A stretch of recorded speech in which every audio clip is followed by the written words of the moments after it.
Nā, kua mate tētahi o ngā tino tautohito o te hapori Waiata Māori. Nā te mate pukupuku I tūraki te tangata I whakatū ai I te rōpū House of Shem, ara a Carl Perkins.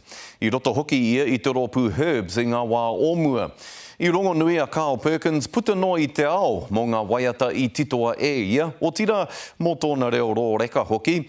Hioi hei tā te pūrongo a Teo Kiwa McLean I rawe hoki ki ngā whakatupuranga Māori, ngā waiata a tēnei manu iere o te wao.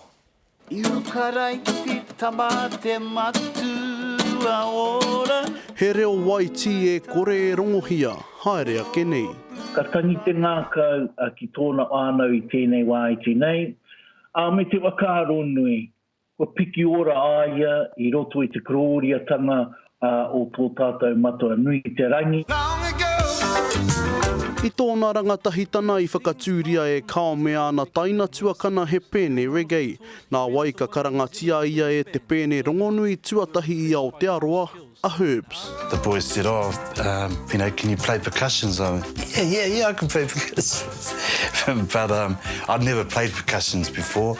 When he joined Herbs,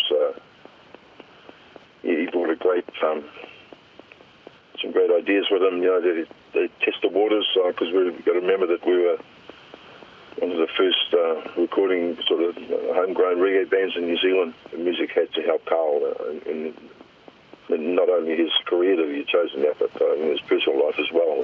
I konei puta I tōna I huki ngā kokoru o te ao.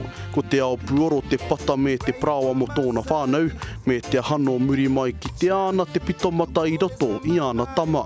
He whakatū I tā rātou pēne a whānau a House of Shem, te hua I puta. Anything you want, girl, I'll be there to fill your needs. He tangata whakapono hoki ki tōna atua, he a pōtoro mō te hāhira tana, he kaupapa I kauhautia nuitia I roto I ana titonga. O pono rawa atu aia ki tōna wakapono me kira ki te ture wairua me te ture tangata.